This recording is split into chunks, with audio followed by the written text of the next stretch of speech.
Durante las últimas décadas, el vino mexicano ha experimentado una transformación extraordinaria. Lo que alguna vez fue una industria emergente hoy compite por reconocimiento, calidad y prestigio. Mientras el Valle de Guadalupe se ha consolidado como el principal referente vitivinícola del país y uno de los destinos enoturísticos más importantes de México. En esa historia, hablar de Monte Xanic es hablar de una bodega que ayudó a cambiar la narrativa del vino mexicano. Desde su fundación apostó por demostrar que en México era posible elaborar vinos de clase mundial, cuando esa idea todavía parecía lejana para muchos consumidores. Con el paso del tiempo, la bodega no solo ha construido una de las marcas más reconocidas del país, sino que también ha contribuido a posicionar al vino mexicano en mercados internacionales y a consolidar una cultura de consumo basada en la calidad, la innovación y una visión de largo plazo. Ser un referente, sin embargo, también implica asumir una responsabilidad, la de adaptarse a un entorno que cambia constantemente y, en muchos sentidos, marcar el rumbo de toda una industria. El éxito trae consigo también nuevos desafíos. El crecimiento del turismo, la llegada de nuevos proyectos, el desarrollo de hoteles boutique y la creciente presión inmobiliaria plantean una pregunta inevitable: ¿cómo mantener el equilibrio entre el desarrollo económico y la esencia agrícola que dio origen al Valle de Guadalupe? A ello se suma un tema aún más crítico: el agua. Su disponibilidad será probablemente el factor que determine el futuro de la vitivinicultura en esa región. Al mismo tiempo, las bodegas mexicanas se enfrentan a un mercado cada vez más competido, con una amplia oferta de vinos importados que llegan al consumidor con precios muy difíciles de igualar. En ese escenario, construir y defender el valor de un vino premium representa un reto estratégico que va mucho más allá de producir una gran botella. Sobre todo esto vamos a conversar hoy con Hans Backhoff, director general de Monte Xanic, a quien pediremos que nos ayude a entender cómo se toman las decisiones que definirán el futuro del vino mexicano. Hablaremos de sostenibilidad, de la evolución del valle, del consumidor mexicano, de la competencia internacional y de los desafíos que enfrentan quienes han decidido apostar por la excelencia como filosofía de empresa. Porque comprender la visión de Monte Xanic es, en buena medida, comprender hacia dónde puede dirigirse la industria vitivinícola de México en los próximos años. Código Vino es el punto de encuentro donde el vino se analiza como industria, se entiende como negocio y se vive como cultura en constante transformación. Esto es Código Vino, con Edgardo Schiller y Edgar Luna. Y bueno, para dar inicio, saludo como siempre a mi querido tocayo Edgardo Schiller y doy una referencia breve de nuestro estimado Hans, a quien agradecemos nuevamente mucho su presencia frente a los micrófonos del estudio de Código Vino. Y como referencia comentamos que él estudió Ingeniería en Industrias Alimentarias en el Tecnológico de Monterrey, una maestría en Enología en Burdeos, ha trabajado en Francia, en Napa, también estuvo en el marketing farmacéutico por algún tiempo y hoy, por supuesto, Hans es una de las voces más influyentes del sector vitivinícola en México. Ha ocupado la presidencia del Consejo Mexicano Vitivinícola y de la Asociación de Productores de Baja California, así es que tenemos, por supuesto, en el estudio a una de las voces más autorizadas para comentar todos estos temas de la introducción. Mi querido Hans, bienvenido nuevamente y también a ti, mi querido tocayo. Un gusto saludarlos tanto a mi tocayo como a Hans, que es un honor tenerlo aquí. La verdad me emociona mucho porque, bueno, lo conozco ya hace varios años y es una persona que siempre apoya, ¿no?, a los sommeliers, a los amigos, obviamente, y los hace crecer. Así que muchas gracias, Hans. Bienvenido. ¿Cómo estás? Mi querido Edgardo y Edgar, qué gusto estar aquí con ustedes en este episodio de Código Vino. Me encanta el poder estar aquí platicando de vino y obviamente de todo esto que nos apasiona a nosotros tres. Bueno, pues qué mejor que hacerlo para platicarlo aquí enfrente de un auditorio y que todos podamos aprender algo. Padrísimo, muchas gracias. Mi querido Hans, cuando uno ve estas posiciones de CEO, dueño de bodega, de repente pierde la dimensión de la enorme responsabilidad,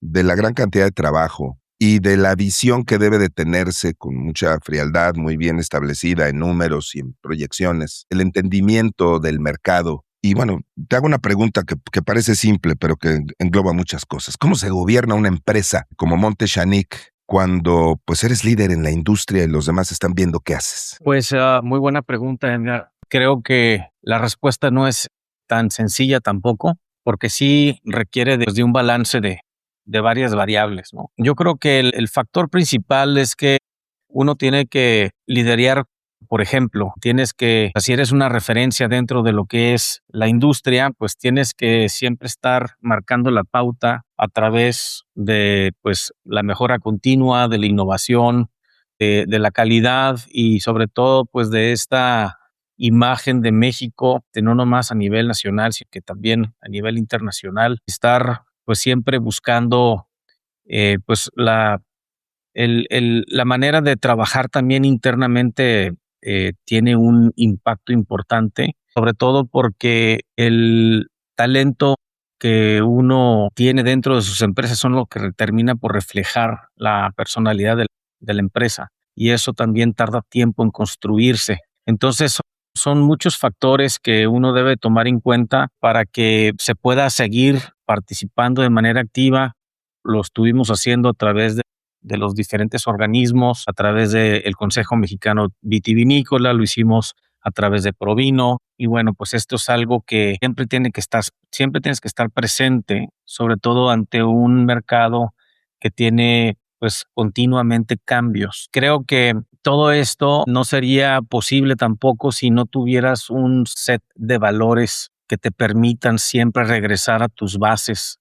Son quienes marcan estos precedentes y quienes ahora pues nos toca vivirlos como ya segundas generaciones, pues somos nosotros y somos los responsables de darle continuidad al eco de los mismos valores para que estos se puedan pues no nomás transmitir a nivel interno, sino que también a nivel externo, ¿no?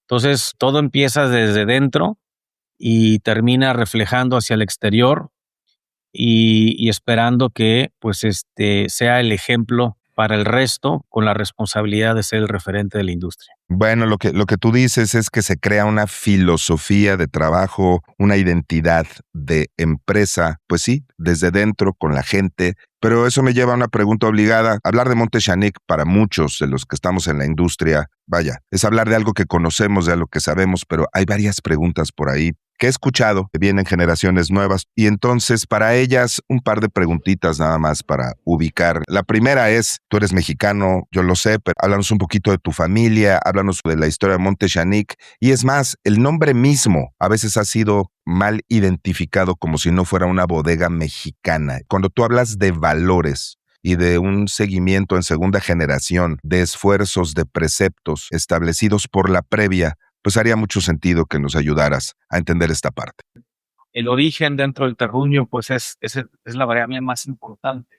Entonces nosotros, uno de los socios, cuando llegó por primera vez aquí pues a donde ahora está la vinícola, ¿no? Aquí en el Valle, estaba recién brotadas las flores, porque era el inicio de la primavera y aquí llueve en invierno, entonces se veía una montaña llena de flores y uno de los socios que se llama, él dijo, aquí es Shanic.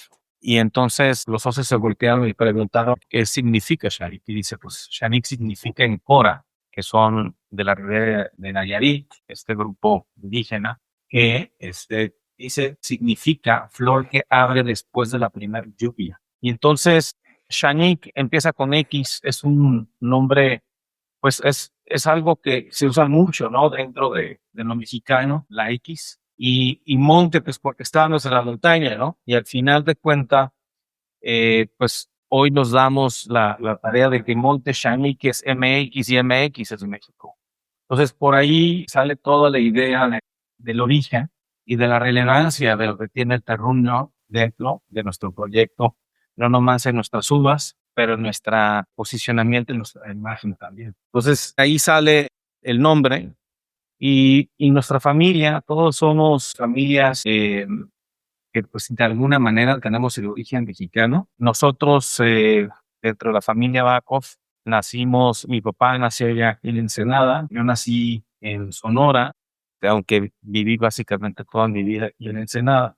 Y mi abuelo también fue mexicano, pero venimos de descendencia alemana, por eso este nombre. Pero sí, o sea, creo que nuestro corazón y nuestros valores, como tú dices, en términos de de donde estamos y de lo que creemos, pues nace de nuestros padres, de nuestros fundadores y de estos proyectos que marcan una revolución, una diferencia dentro de la perspectiva del mercado, ¿no? Porque si bien recuerdas, Monte Chanique es una empresa que nace dentro de un contexto muy complicado, con una idea muy atrevida en su momento, en su época, porque pues no habían vinos premiums mexicanos. De hecho, el vino mexicano no era conocido por ser un vino de alta calidad. Y nosotros nacimos con desafiar eso. Entonces, yo siempre le platicaba a mi papá que se me hacía una de las cosas más complicadas hacer lo que hicieron ellos, porque hoy en día nadie se mueve ni un dedo si no tiene un marketing plan, si no sabes leer tendencias, si no tienes nichos de mercado y no tienes un business plan, ¿no? Y hacerlo en aquel entonces nada más por un sentir de que puedes hacer las cosas diferentes y puedas crear necesidades dentro de mercados y básicamente desarrollar y crear mercados pues es una locura, ¿no? Pero pues algo súper, como un gran ejemplo para nosotros es que, pues sí a veces puedes soñar y convertir los sueños en realidad y hoy en día platicar de una historia donde anteriormente éramos cerca de 6 bodegas a nivel nacional y hoy somos más de 500 proyectos donde todos participan sin excepción en el mercado que desarrolló e inició Monte Chanique, es el de vinos premium, hace casi 40 años. Y fíjate qué visión es muy plausible, porque sin duda hoy el consumidor, a muchos años después, digamos, de esta decisión de negocio, de vida y de arranque, lo que vemos es que está buscando calidad. Pueden consumir un poco menos a nivel mundial, pero sí hay un cambio de estilo y la gente lo que quiere es beber un mejor vino. Tocayo. Bueno, justamente con lo que dice Hans, corrígeme si estoy equivocado, arrancaron ustedes con Gran Ricardo, ¿verdad? Nosotros arrancamos con 2 vinos, un vino blanco que era el Chenin Colombar, si bien recuerdas, Edgardo, y con el Cabernet Sauvignon. Estos 2 vinos, de hecho los tenemos aquí todavía en la enoteca, así como enmarcados como los primeros 2 vinos. Nacieron,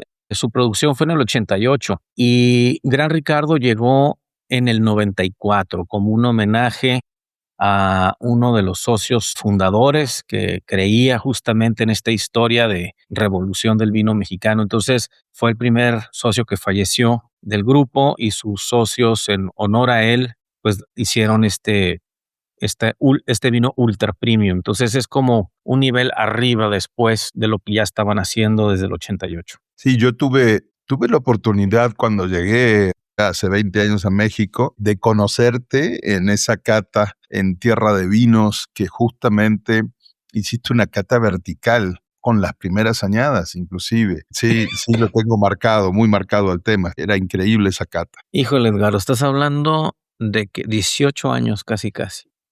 Wow, Sí. ¿Te acuerdas? qué buena Impresionante. memoria. Ahí aparte aprendí justamente que el vino mexicano, el auténtico vino mexicano, está hecho para guardar. O sea, el vino ultra premium justamente que tú marcas, comporta de una manera espectacular a través de los años. Esos 18 meses en barrica del Gran Ricardo, no por nada fue del gusto de Juan Pablo II y esa vinculación me parece que también lo pone en el mapa y no sé cómo se da. ¿Puedes contar un poco, Hans? Bueno, claro, el contexto de Monte Chanique, de cuando nace, empieza a hacer mucho ruido muy rápido. Es impresionante. A mí a veces esto me emociona mucho, el ver cómo México y cómo las cosas buenas, ¿no?, que se hacen en México, cómo suenan y cómo, mejor dicho, cómo hacen eco en todos lados. Y este es un ejemplo porque cuando salió el primer vino de Monte Chanique, el marketing más importante fue el del word of mouth, ¿no? El que le llaman, que es el de palabra entre amigos y entonces empieza a sonar mucho el nombre, el proyecto y la gente lo quiere probar, ¿no? Entonces cuando lo empiezan a probar, empieza a ganarse de inmediato a pues a esta base de personas que querían probar algo mexicano de calidad, y empieza un sentido de orgullo, un sentido de pertenencia, de decir, bueno, este es un vino mexicano de alta calidad, y con ello empieza a resonar a nivel pues ya nacional, y con esto pues muchas personas se dan cuenta que hay un vino mexicano que está haciendo mucho ruido, y entonces nos invitan a participar en los mejores eventos o en los eventos más importantes que tenía en aquel entonces México, ¿no? El primer evento donde nosotros participamos, pues nada más y nada menos fue en la celebración del famoso Tratado de Libre Comercio, cuando recién se firmó y se firmó en México. Se celebró la firma con nuestro Chardonnay, y esto pues tenemos ahí pues una grata historia, ¿no? De cómo se brindó en ese momento con un vino mexicano que pues marcó una pauta. Y después de ahí pues empezó a resonar en muchos otros lugares, en otros eventos también. Entonces, cuando vino el Papa Juan Pablo II, pues inmediatamente pues empezamos, o quienes organizan pues estas visitas empiezan a buscar lo mejor de México, ¿no? Entonces nos llaman también para que pueda el Papa probar nuestro Gran Ricardo. Y con esto, pues, nos dimos también a conocer ahí en ese momento histórico. Y luego, así pasaron muchos otros, ¿no? Entonces, tardó un tiempo importante, transcurrió entre que pues Montechanic como marca única en un nicho que se desarrolló, que estaba solo, ¿no? Participando solo, hasta que ya pues empiezan a llegar ya más marcas, y entonces empieza a ser realmente el mercado de vinos premium mexicano. Fue un tiempo muy especial donde no todo fue fácil, Edgardo o Edgar. También, o sea, creo que así como hay muchas cosas positivas, ¿no? Dentro de esta historia que hoy volteamos para atrás y reconocemos como exitosas o positivas, pues también hubo momentos muy complicados, sobre todo para una marca que no es conocida, para una marca que está buscando un mercado nuevo, y también hubo mucha resistencia. Tuvimos una competencia que no nos aceptaban. Por ejemplo, en un principio nosotros buscábamos llegar a ciertos puntos de venta o a ciertos centros de consumo y nos prohibían la entrada, pues porque habían también algunos monopolios, ¿no? De marcas que no nos dejaban entrar. No fue tan sencillo, tuvimos que luchar contra corriente, y la misma gente fue la que nos terminó salvando como proyecto y recomendando, y al final haciéndonos destacar con los eventos más importantes de México de la época. Pues digamos que la calidad termina imponiéndose y contra eso, pues, perdón, no se puede hacer nada. Me llevas entonces, si me lo permites, a abordar dos conceptos que queríamos platicar contigo. El primero es la competencia en un mercado inundado de vinos baratos. Hace 20, 30 años México era el paraíso de la importación, para España particularmente, y después lo ha seguido siendo para otros países. Y esto genera dos efectos. Primero, que la gente se acostumbra a un estilo de vino, que la gente se acostumbra a un entorno de precios, y pues de repente cuando volteas a ver el vino mexicano aparecen todas estas, pues digamos, limitantes que tienen que ver con los impuestos que se pagan, que tienen que ver con los retos geográficos, que tienen que ver con que la maquinaria la tienes que comprar a veces hasta con aranceles y traerla de Italia a Alemania. Entonces, ¿qué ha hecho Montechanic al ver esta situación de mercado, de competencia tan compleja? Y entiendo perfecto lo que acabas de comentar, pues oye, llega un vino de calidad, un vino local, y pues pone a temblar a otros que tienen intereses económicos muy fuertes porque han logrado posicionar sus vinos, digamos, de manera muy fácil,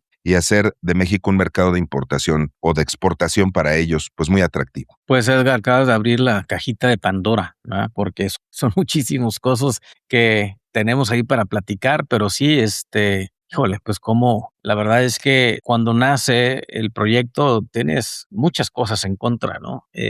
No es fácil, pues nunca, nadie te la va a poner fácil. Y tuvimos que luchar, pues, con muchísimas variantes, ¿no? O por ejemplo, te doy una que todavía, o sea, conceptos y paradigmas que han existido, que hoy en día algunos todavía existen y otros ya no, porque el mismo tiempo te lo va dando. Hay que recordar que México es un país emergente en términos de la cultura del vino. Entonces, por eso es que se vuelve tan atractivo también para los vinos importados, porque ven que es un país que está en pleno crecimiento. Si recordarán, pues traíamos una tendencia de crecimientos de doble dígito por casi 20 años y venimos de un per cápita que en su momento hablaba de 180 mililitros, 2 copas de vino, ¿no? Más o menos, o una copa. Y a lo que voy es que hoy en día ya somos un país que tenemos el consumo de cerca de 1.5 litros. Entonces, pues te habla de una evolución donde hemos multiplicado eso por más de 6, entonces en un periodo de 20 años, ¿no? Entonces,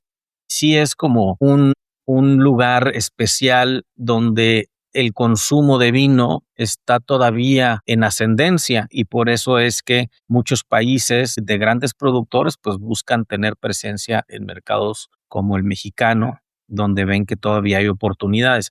Y ahorita que todavía vemos que hay complicaciones en los mercados internacionales, pues se incrementa inclusive la presión de venta en nuestro mercado nacional. Entonces es una batalla constante que estamos continuamente realizando y por lo mismo la importancia de mantenerse muy fiel a sus principios y sobre todo a la calidad, que es lo que te marca como este nicho o este prestigio de marca que se ha podido mantener consistente dentro de los años. Pero a lo que iba es que independientemente del mercado y de la competencia, pues también hay el tema del consumidor.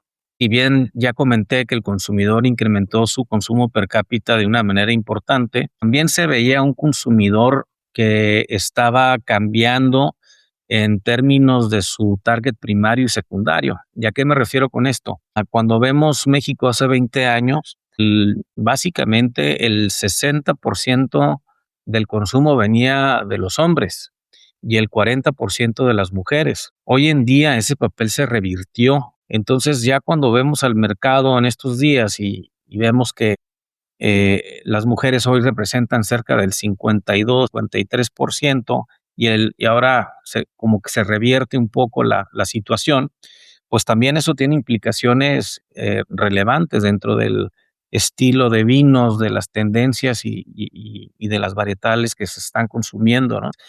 A lo que voy es que México sigue cambiando dentro de su mercado propio, ¿no? Y regresando al tema de los paradigmas, hablábamos mucho de lo que eran, pues, esta imagen, ¿no? Del vino. A lo mejor ustedes se van a acordar de algunas de las que les voy a comentar ahorita, pero hablemos, por ejemplo, que hace 20 años, pues todavía habían personas que comentaban que el vino mexicano no era un vino de calidad. Y eso creo que hoy en día, si salimos a cuestionarlo, ya no está en cuestión. Creo que ya el vino mexicano demostró su posicionamiento de calidad, no nomás a nivel nacional, sino que internacional también. Entonces, eso, pues es uno de esos paradigmas que ya hoy ya no se está luchando contra ellos. Ahora, existen otros como por ejemplo el vino no marida, ¿no? Con la comida mexicana. Bueno, pues ese también ya no existe el día de hoy, pero sí existía hace 15 años.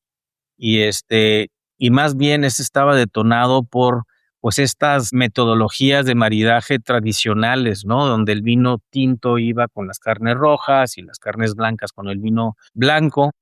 Y hoy mismo, ¿no? Cómo ha evolucionado ese librito de maridaje y sobre todo cuando lo quieres empatar con la gastronomía mexicana, que tienes una cantidad increíble de ingredientes que luego no es tan fácil poder platicarlas, ¿no? Con claridad ante el mundo, porque pues explicarle un mole a alguien que no es mexicano, pues es complicado, ¿no? Y luego si te vas a qué tipo de vinos pueden maridar con un platillo como el mole, pues también luego te sorprende que un vino espumoso, con una buena cantidad de acidez, pudiera hacer un buen maridaje, ¿no? Tanto para cortar la parte cremosa como para esas burbujas poder desdoblar, y limpiar el paladar. Entonces, ese tipo de situaciones, pues se fueron descubriendo poco a poco dentro de la cultura gastronómica mexicana y ahora pues ese paradigma pues ya tampoco se da, ¿no? Ahora, faltan otros de romper, ¿no? Hay algunos que todavía no los rompemos, pero cuando tengamos este podcast otra vez en el futuro, vamos a tener otra conversación diferente. Pero, por ejemplo, hablamos de los costos que comentaste, ¿no, Edgar, hace rato? El vino mexicano es costoso. Entonces, ¿cómo se compara la calidad mexicana contra la calidad internacional y sus costos? Y por ahí, pues hay un tema hay un tema arancelario, hay un tema, mejor dicho, de fiscal, que todos son concentraciones muy altas, ¿no? De lo que uno se paga aquí a nivel nacional de impuestos. Y nosotros hacemos pues el conteo acumulado de cómo se pagan los impuestos en un producto como el vino, pues te sorprenderás, pero pagamos cerca de 46.5% de impuestos. O sea, de una botella de vino, el 46.5% se va al fisco. Pues sí, es complicado luego pues entender cómo está la operación y la rentabilidad de un proyecto cuando tienes impuestos tan altos, ¿no? Para nuestros propios productos. Ahí necesitamos trabajar mucho también, mi querido Hans, en este concepto a nivel gubernamental, donde si nos comparamos con otros países, cualquiera que nos escuche podrá decir, oye, no te compares, pero no se puede existir sin ver qué está sucediendo en otras partes del mundo. Pues el vino está en la canasta básica en muchos países de Europa y entonces no tiene carga fiscal. Y contra eso, cuando regresamos a México y cuando pensamos en la economía de México, en el agro en México, y cuando vemos que la industria vitivinícola es una de las que más gente puede emplear y donde hay una oportunidad tan grande porque tierra hay, pues deberíamos de tener también estas iniciativas que sé que son complejas, que tiene que participar el gobierno y que al final pudiera no haber interés. Pero vaya, ¿qué áreas de oportunidad? Fíjate que quería hacer ahí un poco de la charla, yéndonos un poquito más atrás. El tema de maridaje, como bien dices, yo creo que eso tiene mucho que ver con el tema de los grandes chefs que está produciendo México, ¿no? Realmente tenemos una gastronomía espectacular en México. Y los chefs supieron interpretar los platillos como para que justamente a través de los puentes, que yo le llamo, ¿no? Ya sea una hierba, una salsa, una fruta, una verdura, puedan hacer que el vino maride, ¿no? De otra manera. Esa es una. La otra, obviamente, es que hay una oleada, yo creo, de enólogos que tanto han crecido los nacionales como que ha venido de afuera, gente con su tecnología, con sus nuevos conceptos, que ha ayudado a crecer la calidad, digamos, del vino mexicano. Y por último, que bien comentas, sí, claro, es un tema fuerte, el tema de impuestos. Yo siempre digo, ¿no? Lo veo a México como boutique, entonces obviamente los costos se incrementan muchísimo, aparte de lo que comentó Edgar respecto de los impuestos afuera versus los impuestos aquí, ¿no? Entonces, de todas maneras, quería preguntarte, Hans, el tema yéndome ya un poco más al terruño, el tema del agua en el valle, sé que es un tema importante y fuerte y quería ver un poquito, en tu opinión, cómo manejan ese tema, ¿no? ¿Cómo están lidiando con eso? Claro, bueno, pues antes que nada, creo que el recurso hídrico es una de las razones principales por las que estamos aquí. Ustedes sabrán que cuando hablamos del terruño, pues el terruño no te puedes ir a un lugar vecino y decir que esto va a ser igual que el otro lugar, ¿verdad? Porque cada lugar tiene sus propiedades climatológicas especiales que permiten o no permiten el desarrollo y la calidad de la uva, ¿no? Y por ende luego esto se transforma en vino. Entonces, el preservar el lugar donde ya sabes que se están haciendo las cosas bien y se dan sobre todo las plantas para producir alta calidad de uvas, para producir vino, pues se vuelve mucho más relevante, ¿no? Entonces no es nada más pues encontrar un lugar y luego decir, ok, ya aquí ya no hay agua, vámonos a otro lugar. No, así no aplica, pues. Y esto es la razón principal por la que pues hay que cuidar muy bien lo que hoy día tenemos, porque lo que inició siendo un detonador importante, regional, nacional, convirtiendo ahora al Valle de Guadalupe en uno de los destinos más exitosos enoturísticos y obviamente de producción de vinos de alta calidad, pues ahora pues hay que protegerlo, ¿no? Y esto lo logras nada más a través del balance. Entonces, el recurso hídrico está, digamos, en la base de la pirámide, porque sin pues no existe nada más. Entonces, por esto, Edgardo, se convierte en una prioridad el buscar cómo resolver, cómo usar mejor el agua con mayor responsabilidad, con buenos programas de mejora continua y cómo simplemente ser más eficientes en su mismo uso, ¿no? Entonces, estamos haciendo muchísimo. Traemos un monitoreo que pues yo creo que todo el mundo tiene que iniciar por ahí, ¿no? Tiene que saber qué es lo que hace primeramente con el agua y cómo la usa, y de ahí pues buscar cómo te vuelves más eficiente y cómo puedes preservarla, ¿no? Entonces, por varios lados, esto tiene que ver con la sustentabilidad y es bien importante buscar por diferentes lados cómo ser más inteligente en su mismo uso. La respuesta no es sencilla porque son muchas variantes que uno tiene que ver, ¿no? Desde programas de control o de certificación de control de gestión de calidad, como es la certificación que tenemos de ISO 9001, donde continuamente estamos monitoreando este contexto de uso de agua, tanto adentro de la vinícola como en el campo, como en la misma tecnología que usamos en el campo. La planta de la vid, una de las razones por la que son muy buenas para estas áreas áridas o semidesérticas, donde no hay mucha agua, es porque no necesitan tanta agua. O sea, a lo que voy es que casi el uso del agua que requiere una planta de vid contra lo que requiere, no sé, un producto como la alfalfa. El alfalfa ocupa 5 veces a 1 comparativamente contra el vino. El tomate ocupa 3 veces contra 1 de vino. Y así es. Entonces, digamos que es una de las plantas que menos agua necesitan y que mejor se adaptan a estas regiones. Entonces, por eso creo que es un despropósito luego tener áreas con poco recurso hídrico que se dedican a otro tipo de agricultura. Y digo, y anteriormente, hace 15 años, aquí había alfalfa, ¿eh? No, o sea, no te miento, aquí Claro. sí, pero había mucho más agua también, ¿no? Entonces, los tiempos cambian y es bien importante pues tener esto en mente, ¿no?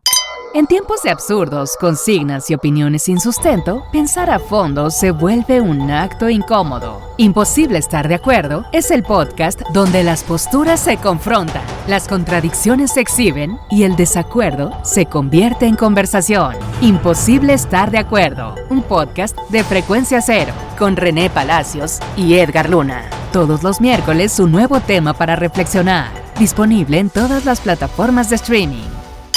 Hay industrias en las que vemos que para producir algo se utiliza una cantidad enorme de agua. Y probablemente aquí también podemos romper otro paradigma, mi querido Hans. El vino no ocupa tanta agua, pero no solo por la vid en el campo, sino porque también el uso, digamos, en la parte industrial, en la vinificación, en la bodega, es, digamos, mínimo. Y según los datos que yo he visto, andamos por ahí de entre 2 y 4 litros de agua por botella de vino producido, cosa que si la comparamos, tú estuviste en la industria farmacéutica, seguramente esto te suena bastante, pero todo tipo de productos, ya sean del agro o industriales, que consumen para su producción una cantidad enorme de agua. Y digamos que esta no es una industria que afecte ecológicamente al entorno. Claro, hay que tomar las previsiones, tú ya lo dijiste, para el tema de sustentabilidad, cuidar el acuífero, tratar de tener estos receptores de agua de lluvia, aunque sabemos que llueve poco en la región, pero vaya, coadyuvar con el entorno con objeto de generar esa sustentabilidad y matizar en cualquiera de las observaciones que pudiera hacer un ecologista de que estamos hablando de una industria que es bastante noble en el tema del agua comparada con cualquiera otra. Sí, lo has dicho muy bien, Edgar. El tema también que justamente va de la mano y quería preguntarte, Hans, es, obviamente, bueno, no solo en tu caso, algunos también, están ayudándose con otros valles, ¿no? Por ejemplo, ojos negros y demás. ¿Eso es una cuestión justamente, digamos, por el tema del agua o nomás para buscar riqueza y diversidad en los estilos de vino? Son ambas cosas. O sea, el tema del recurso hídrico, nada más para terminar con ese punto, o sea, el tema de la sustentabilidad va mucho más allá que nada más tener prácticas de eficiencia, ¿no? Nosotros, por ejemplo, estamos aquí trabajando muchísimo en el tema regenerativo, que básicamente lo que te dice es que trabajas el suelo diferente para regresarle al suelo lo que había perdido, ¿no? Entonces le regresas al suelo la nutrición de manera orgánica. Y lo que quieres o lo que terminas haciendo con este mismo ejemplo es que con las coberturas que uno le pone al suelo, el suelo deja de calentarse cerca del 50%. O sea, si hoy día tienes un suelo desnudo y lo comparas contra un suelo que está cubierto, la evaporación se evita o es mucho más eficiente, ¿no? En los suelos de cobertura. Cuando uno está midiendo la irrigación que tiene en ese tipo de suelos, aunque hay competencia ahora con otras plantitas que tienen raíces más cortas, realmente no compiten contra la vid y te permiten un ahorro de cerca de un 20% en el consumo del agua del campo, que es enorme. Entonces, hay prácticas agronómicas que te permiten también pues ser mucho más responsable y eficiente. Y adicionalmente, nosotros estamos haciendo una agricultura de precisión, que no sé si estén familiarizados con el término, pero lo que trata la agricultura de precisión es que tratamos de entender mejor las diferentes fases que tiene en un ciclo de un año la planta. Es decir, la planta tiene ciertas necesidades cuando brota, tiene otras necesidades cuando florece, cuando cuaja, cuando entra en envero y pues cuando estás ya en cosecha y poscosecha. Y entender qué necesita la planta, de qué forma en cada uno de estos momentos es bien importante y sobre todo en términos de agua, porque lo que tú no quieres es tener la misma receta o fórmula para todo el año. Entonces necesitas entender mejor la planta. Y no hay una mejor forma de entenderla que con la tecnología esta que nosotros estamos manejando en términos israelitas, que nos permite con tensiómetros y con sondas interpretar mejor lo que la planta necesita o lo que la planta le sobra o no está consumiendo. Y entonces, independientemente que el sistema de irrigación por goteo es muy bueno, en este caso, con esta agricultura de precisión, todavía puedes mejorar lo que le estás dando a la planta en términos de sus necesidades básicas en sus diferentes ciclos. Eso está extraordinario y de veras que los invito a que vengan a visitar acá la zona y nuestros viñedos que estamos usando con esa tecnología, porque los viñedos que tenemos están espectaculares, estamos entendiendo mejor cómo tratar las diferentes necesidades de la planta y con ello ahorrando muchísima agua, ¿no? Regresando un poco al tema de la innovación, a mí me ha gustado mucho cómo nos estás platicando los temas que nos hacen sentir orgullo como mexicanos y como amantes del vino mexicano. Exactamente, yo sentí exactamente lo mismo. Sentí orgullo recién con estos comentarios que hace Hans. Honestamente, felicidades. Porque no se imagina uno que hay esta inversión, este interés, no solo en cuidar el ecosistema, sino en este tema de la agricultura de precisión. Me imagino ahí con los sensores de humedad del suelo, imágenes satelitales, drones, toda la tecnología que, pues claro, por el tema de riego por goteo que ha desarrollado muy bien Israel por sus condiciones climáticas, que se suma a esto otro que mencionabas.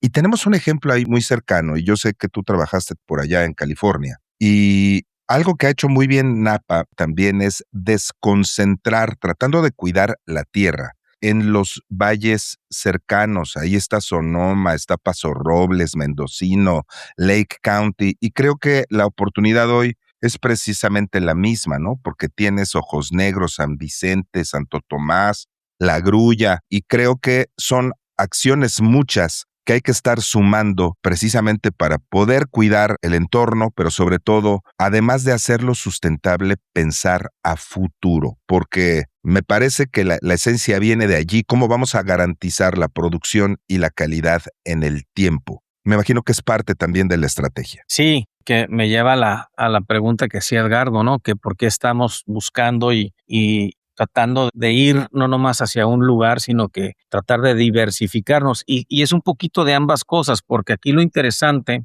es que podemos encontrar, ahorita con el cambio climático, empezamos a entender que existen variaciones importantes en términos del clima, dependiendo de dónde estás geográficamente. Entonces, hay una teoría, ahorita, por ejemplo, pues ustedes saben que está el famoso fenómeno del Niño, ¿no? Y que pues ahora nos está ocasionando pues mayor temperatura, que nos está ocasionando mayor humedad. En fin, este ciclo, ¿no?, que se genera por el agua caliente que viene del oeste al este y que empieza a caer y llegar a las costas del Pacífico, pues ahora nos generan temperaturas más calientes en invierno. Entonces, ¿quién se iba a imaginar que este era uno de los puntos más importantes en la afectación de las zonas que le destinan su producción al vino?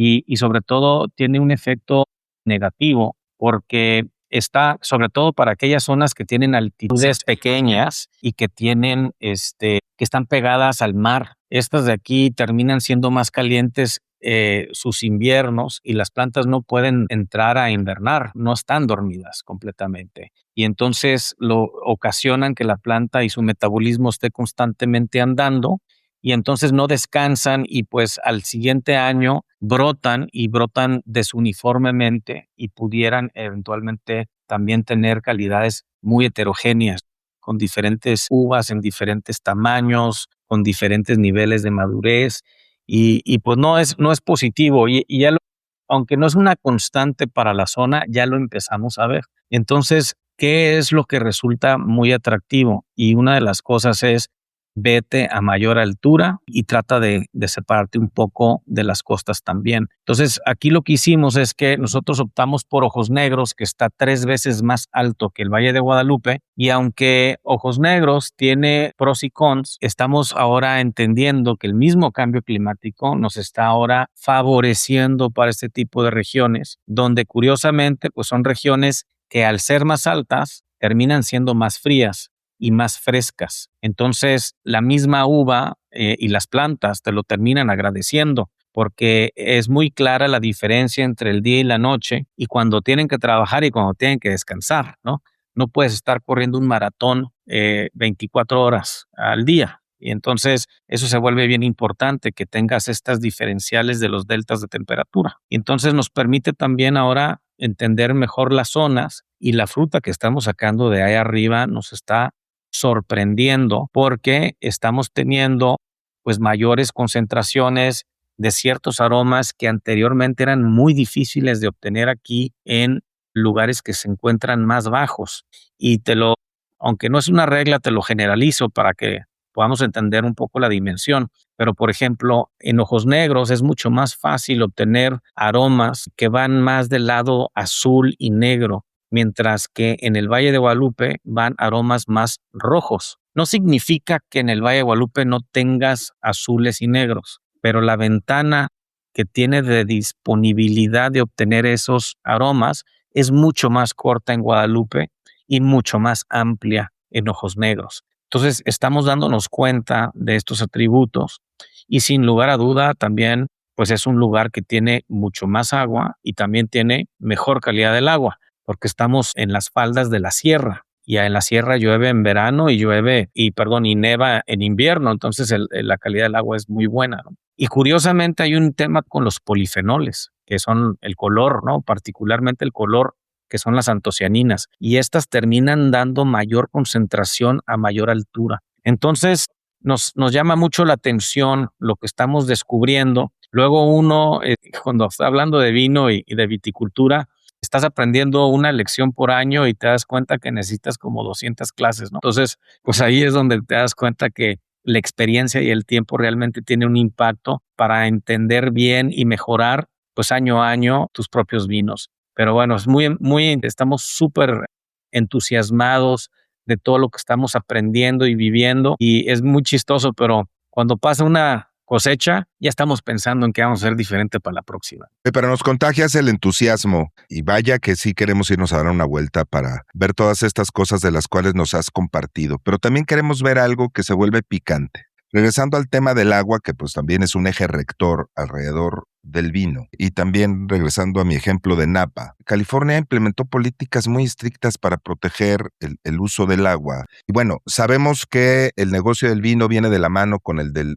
turismo y que el enoturismo es un gran motor y que lo queremos y lo abrazamos, pero también hay riesgos cuando no existe ese balance que tú mencionaste, ese equilibrio ¿Hasta dónde, en tu visión, este auge del enoturismo pudiera afectar con estos nuevos hoteles, estos nuevos desarrollos inmobiliarios, este balance que existe en Valle de Guadalupe, que se sostiene, yo creo, también con hilitos, ¿no? Gracias a los esfuerzos, pues, tan contundentes como el que están haciendo ustedes? Sí, pues eso es un reto, ¿no? Luego te vuelves víctima de tu propio éxito. Curiosamente, en estas situaciones, el Valle de Guadalupe, que básicamente tiene una vocación vitivinícola y que ahora está en el mapa del mundo, reconocido como un gran lugar de productores para productores de vino y enoturístico, empieza a ser muy atractivo a diferentes categorías de diferentes industrias, ¿no? Entonces, efectivamente, pues hay giros, ¿no?, que uno puede tener. Afortunadamente, también es una de las virtudes del mundo vitivinícola, ¿no? Puedes estar donde quieras, y algo súper positivo es que normalmente estamos en lugares muy rurales que terminan siendo la válvula que está inyectando energía constantemente, dando empleos a la región, generando economía y desarrollando a nivel general la zona, pero es el motor, digamos, de todo lo demás, ¿no? De todos los demás giros. Entonces, es la columna vertebral, vaya, de todo. Entonces, por ende, lo más importante es proteger la vocación vitivinícola del mismo Valle de Guadalupe, que esto luego entra en controversia.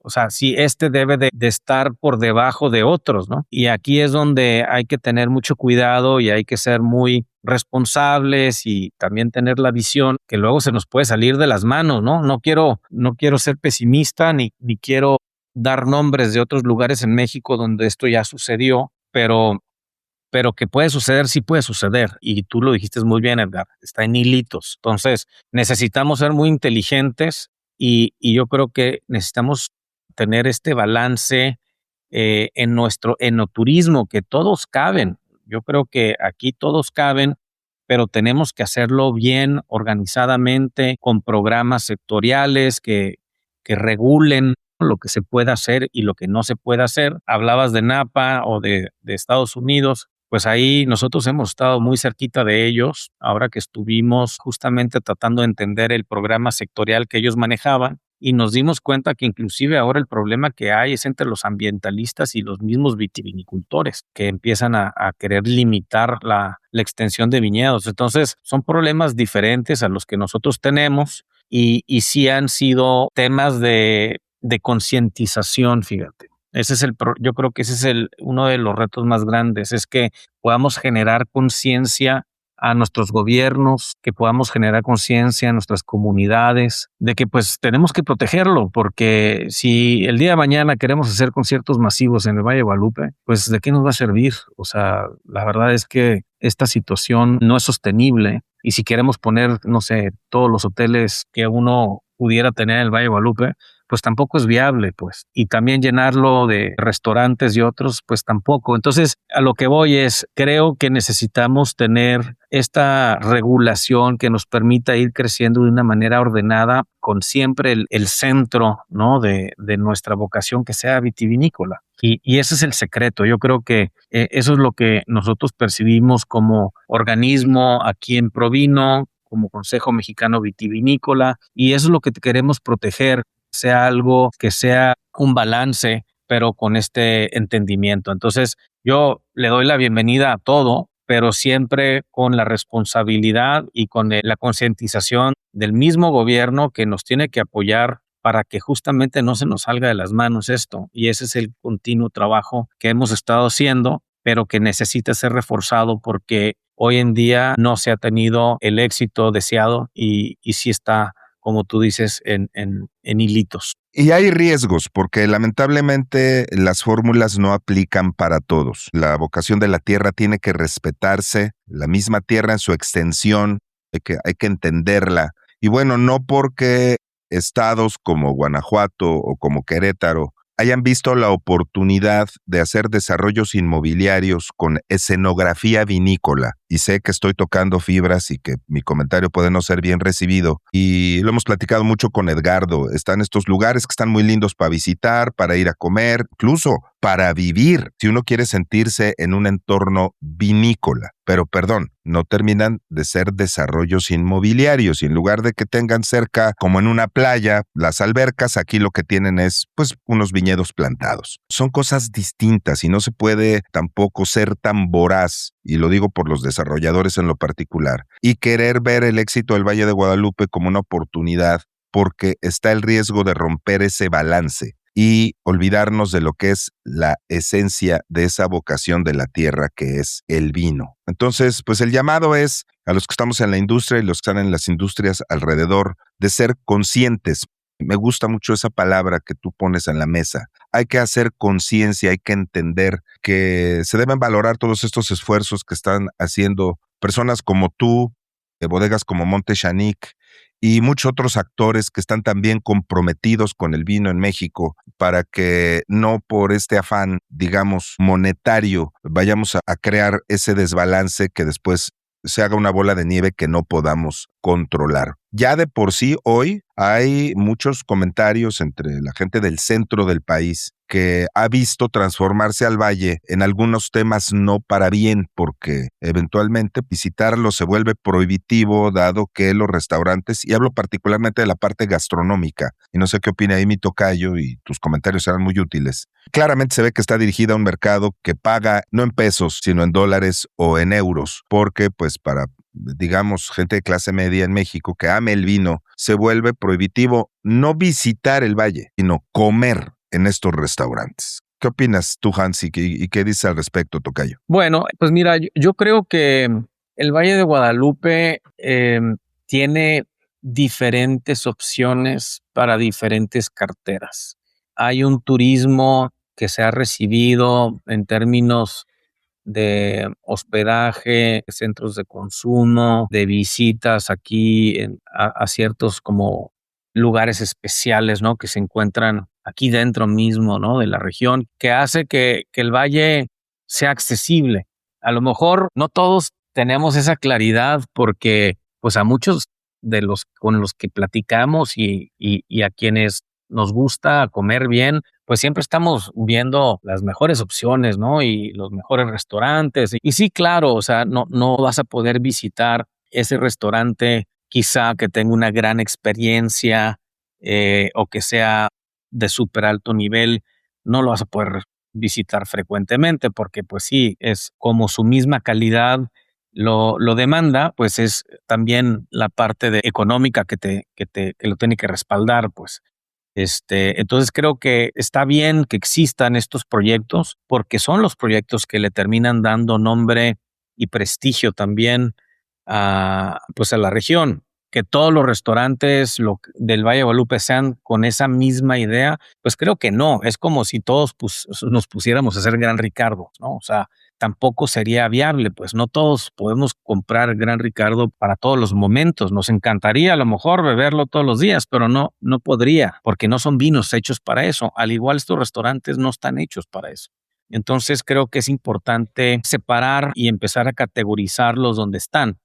Ahora, sí hay otros restaurantes que son más casuales y que terminan siendo más accesibles y te puedes encontrar, y obviamente cuando uno dice accesible, pues hay que entender a qué número te estás refiriendo, ¿no? Económicamente. Sí hay, o sea, tú puedes tener una experiencia gastronómica, económica aquí en el Valle a restaurantes de abajo de 500 pesos por persona. O sea, pero pues también depende qué vas a comer y qué es lo que andes buscando, ¿no? Y entonces creo que también hay comida casual de alto nivel, o sea, por ahí hay varios conceptos que puedes comer muy bien entre los 500 y 1,500 pesos aquí en la región. También, pues sí, si te quieres ir a los de gran nombre y estos de gran prestigio, guías Michelin, etcétera, que por cierto, Valle de Guadalupe tiene el mayor per cápita de restaurantes con estrellas en la guía Michelin. En una pequeña zona es una de las mayores concentraciones de estrellas del mundo. Entonces, pues sí, o sea, entendemos que pues aquí hay mucho talento, hay mucha gente que que le quiere dedicar esta gran cocina a el lugar. Y yo lo entiendo, entiendo perfectamente por qué existen, pero lo importante, mi querido Edgar, es tener variabilidad y que puedas irte, no sé, al mismo restaurante una vez por semana si te gusta mucho, o que lo puedas visitar una vez al mes, dependiendo de tu cartera, ¿no? O si quieres algo más económico también, algo que no requiera tampoco de estar sentado 3 horas, ¿no? A mí me parece muy atinado lo que dices. Me sacaste la idea de la cabeza porque al fin y al cabo hoy hay bastantes menciones Michelin y es lo que creo que hace también importante al Valle, ¿no? Que acompañe a los buenos vinos una buena comida, una buena experiencia. Creo que de todas maneras ahí sí podemos crecer un poco más en la parte gastronómica, en la oferta, ¿no? Como tú dices, de diferentes valores, ¿no? Y propuestas. Entonces, yo creo que sí podríamos agregar unos lugares más, vaya. Y sobre todo en este concepto, que le agradezco mucho a Hans la claridad de su respuesta, porque parte de nuestra obligación es desmitificar y efectivamente, pues hay mucha gente que se queda con lo que escucha, que no se permite indagar un poco más. Y por supuesto que hay para todo. Y yo siempre le digo a la gente que me hace el comentario que inclusive ahí por donde está el lavado de autos hay unos taquitos deliciosos, muy económicos y que pueden maridar con muchos de los vinos del valle y no necesitas pagar las grandes cantidades. Lo que hay que hacer es vivir la experiencia, conocerlo por uno mismo y no dejarse llevar por pues estas ideas que eventualmente también andan por ahí en las redes sociales y que hay que desmitificar con claridades y con comentarios atinados como el que nos acaba de hacer Hans. Encaminándonos un poquito al cierre del programa y hablando precisamente del aspecto económico, teníamos pendiente hablar de esta competencia voraz en un mercado inundado de vinos baratos y que ha hecho Montechanic, porque pues hemos hablado de los vinos tradicionales, de los vinos premium, pero pues también está ahí presente Kalisha y creo que Montechanic está pensando en todos y tiene que encontrar la manera también, como muchas bodegas en México, de competir con nuevas tendencias, vinos menos alcohólicos, vinos más refrescantes, más a lo blanco y a lo rosa, sino en general pues poder poner, ya sea en el anaquel o en centro de consumo, pues opciones para todos, porque también hay que democratizar al vino. Platícanos un poco de eso, mi querido Hans. Sí, pues mira, o sea, el tema de los costos, y quiero nada más hacer como un último comentario sobre el tema anterior que estábamos hablando de los precios y de los restaurantes. No es, ojo, este no es un tema exclusivo ni del Valle de Guadalupe, ni de México. O sea, este es un tema mundial, es un tema económico mundial. Lo estamos viviendo todos. Estamos viviendo épocas diferentes.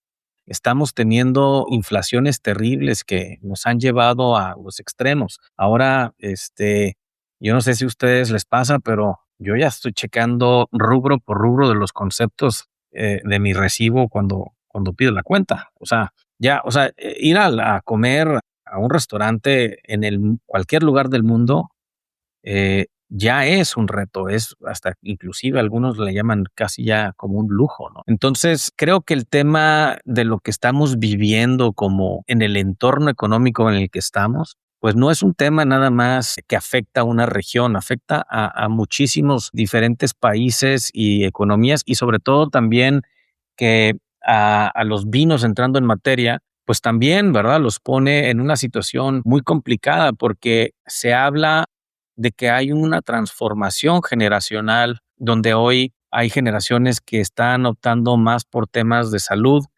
y porque ya no están consumiendo vino, ¿no? Y yo creo que eso no es cierto. Yo creo que, y lo veo, o sea, lo veo en las mismas generaciones y lo veo como cuando estoy con las familias y cuando voy a los restaurantes. Yo sí veo que la juventud y la cultura del vino sigue permeando, sigue creciendo, porque es un tema generacional, es cultural. O sea, el vino no lo puedes suplir por un otro producto. No es lo mismo la experiencia y quienes tienen el arraigo del vino no lo van a sustituir tan fácilmente. El problema que tenemos hoy es que las generaciones nuevas no les alcanza. Entonces optan por diferentes cosas. Y ahora sí, regreso a la pregunta que me hiciste, Edgar, que es cómo está el tema, ¿no? Y esta transformación que estamos viviendo de los vinos porque hoy en día el mercado y las tendencias del vino cambiaron. Entonces, antes veíamos y era muy típico escuchar la premiumización del vino, ¿no? Y que habían ciertos nichos que se mantenían fuertes. Y yo creo que de cierta manera eso sigue, pero ya no tan a grandes dimensiones como antes, para darle también culturalmente a estos consumidores, pues una puerta de tener acceso a estos vinos, ¿verdad? Entonces, para nosotros este foco se vuelve bien importante y aunque entiendo muy bien la naturaleza del vino mexicano, porque nosotros siempre nos hemos enfocado a producir vinos de calidad porque nunca nos quisimos poner a competir por el volumen.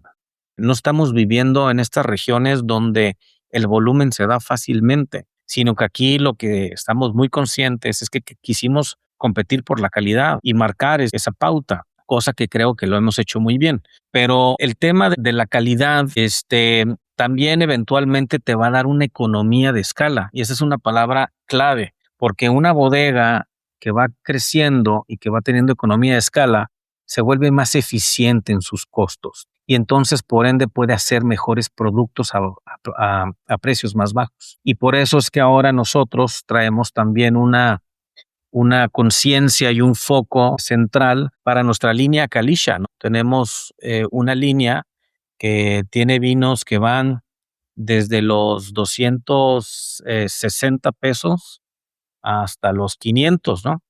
Y con diferentes variedades y diferentes estilos en los vinos, unos que tienen madera, otros que no tienen madera, unos que son muy frescos y aromáticos, frutales, y otros que pueden añejar un poco mejor con el tiempo, que tienen mejor potencial de guarda. Entonces, tratamos de invitar al vino de la casa, que nosotros le llamamos Kalisha, no sé si sepan, pero el significado de Kalisha es Kali, significa casa, XA es la casa de Shanik, entonces es el vino de la casa. Invitar al vino de la casa, como lo que estamos haciendo ahora con el fútbol, ¿no? Donde nos hemos transformado en este vino hospitalario, ¿no? Para que cuando vengan pues los turistas o que vengan nuestros amigos, nuestra familia, puedan probar el vino de la casa, ¿no? Y obviamente con la bandera mexicana. Entonces, queremos justamente hacerlos accesibles con diferentes perfiles, diferentes estilos, para que todos podamos seguir disfrutando de lo que es un buen vino. Y creo que eso es parte de lo que uno tiene que enfocarse ahora para que podamos también abrir y estar más actualizado a un mercado cambiante. Entonces, no porque la fórmula te dio hace 20 años para la premiumización del vino, significa que te va a dar hoy. Entonces, hay que tener esa astucia de entender muy bien quién está consumiendo, cómo lo está consumiendo, en dónde lo está consumiendo y poder tener ese producto disponible para seguir teniendo esa presencia y esa relevancia, pero con vinos de calidad. Y además entiendo que la línea de Kalisha tiene una gran variedad también en temas de estilos, de uvas, y que pues será muy interesante también que invitemos a quienes nos escuchan a que la conozcan un poquito más. Yo creo que todos hemos visto por ahí un Kalisha, pero me sorprendió por ahí recientemente ver que había tantas etiquetas diferentes. Sí, así es. O sea, dentro de la línea tenemos uno que es 100% Syrah, otro que tiene una mezcla de 80% Cabernet, 20% Syrah. Son vinos muy suavecitos, muy frescos y muy maridables. Fíjate, Edgar, es una palabra bien importante esa, porque luego cuando empezamos a hacer vinos muy estructurados, nos salíamos también del rango. Entonces, el poder tener vinos que tengan esos estilos para maridar se vuelve bien importante. Entonces, te puedes estar tomando un buen vino, un Kalisha, con unas carnitas o con un pollo rostizado, o te lo puedes estar tomando pues con una barbacoa. Entonces, con la típica comida, ¿no?, mexicana, dominguera, se puede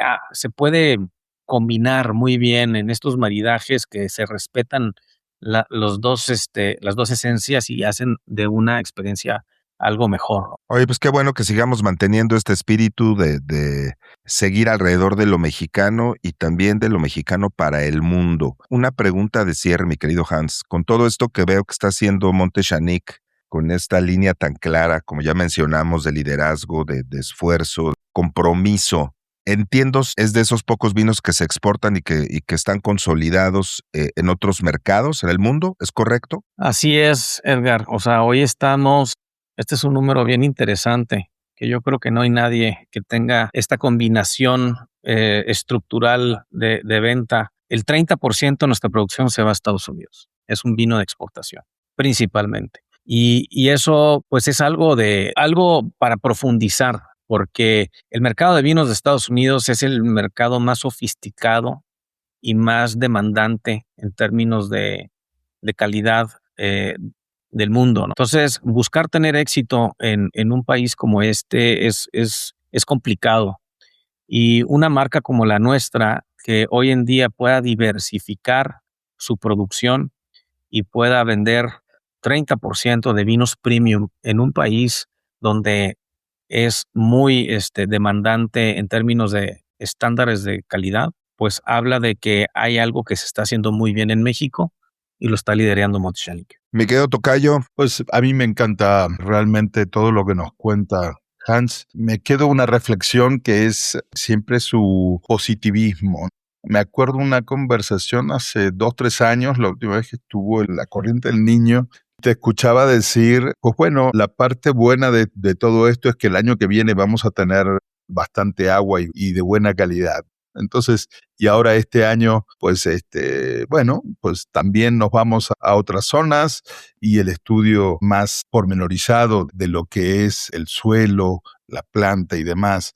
Entonces yo me quedo con ese concepto, el positivismo que tiene Hans y la garra y la polenta que le pone para el emprendimiento, ¿no? Chapo, me saco el sombrero, Hans. Estoy 100% de acuerdo contigo. Voy a retomar mi pregunta de inicio. ¿Cómo se lidera una industria desde una posición como la de Hans? Y me parece que es precisamente actuando de una manera coherente y poniendo la sonrisa frente a los retos y tratando de crear las oportunidades. Los mexicanos a veces tendemos a enfrentar con cierto fatalismo las situaciones difíciles y me parece que Monte-Shanique es un ejemplo de cómo mirar hacia la oportunidad dentro de la crisis, dar un paso hacia adelante, no perder de vista el pasado y tampoco dejar de mirar al futuro. Ha sido un verdadero placer compartir estos micrófonos contigo, qué charla tan a gusto, tan amena, pero también tan profunda y que da una visión que rompe paradigmas y que deja con las ganas de ir a visitar Monte-Shanique lo más pronto que se pueda. Muchas gracias, Edgar y Edgardo, por sus comentarios. De veras que estas son las cosas que luego alimentan a uno y de la razón por la cual vivimos en un estado optimista es por lo mismo, ¿no? Porque tenemos a gente como ustedes que también nos dan pues ese entusiasmo. Y yo nomás los quiero dejar con una reflexión que creo que es para todos. Creo que esta situación en la que vivimos va a continuar siendo muy incierta. O sea, siempre vamos a vivir en altos y bajos de cualquier situación. Esa es la historia que siempre hemos tenido. Lo que sí es bien importante es que hay que creérsela. Y eso creo que es lo más difícil a veces, curiosamente, ¿no? Pero si uno se la cree y uno realmente empieza a entender que si hace las cosas bien, puede tener éxito y que podemos hacer las cosas diferente, creo que de ahí se detona todo un espíritu y una motivación que puede desencadenar justamente a hacer las cosas que sucedan. Y hoy en día que estamos necesitados de buenas noticias y que seguramente el día de hoy vamos a triunfar allí en el juego que nos toca, yo creo que eso es lo que tenemos que. No sé si les ha pasado, pero últimamente se siente algo positivo, ¿no? Dentro del entorno y eso es algo que hay que seguirlo promoviendo, independientemente de dónde estemos y lo que estemos haciendo. Eso es una manera de querer seguir haciendo las cosas y seguir viviendo pues el éxito a través de lo que uno ama y le gusta hacer. 100% de acuerdo, Hans, la verdad. Y no podría ser de otra forma porque el amor y la pasión a la uva, a la tierra, al vino, se perciben en toda esta charla y bueno, pues nos quedamos con ese aroma de buenas noticias, de optimismo y de unión que también hace mucha falta para que logremos esas cosas chingonas de las cuales hoy se habla, que debemos de imaginar, pero debemos que hacer que también sucedan. Hans, muchísimas gracias. Tocayo, querido, como siempre, un placer. Pues hasta la próxima. Fuerte abrazo a los dos. Gracias. Si el vino forma parte de tu presente profesional, de tus proyectos futuros, o simplemente quieres ser un entusiasta bien informado, descífralo con nosotros cada semana en Código Vino. Esta es una producción de Frecuencia Cero Media Lab. Todos los derechos reservados. México 2026.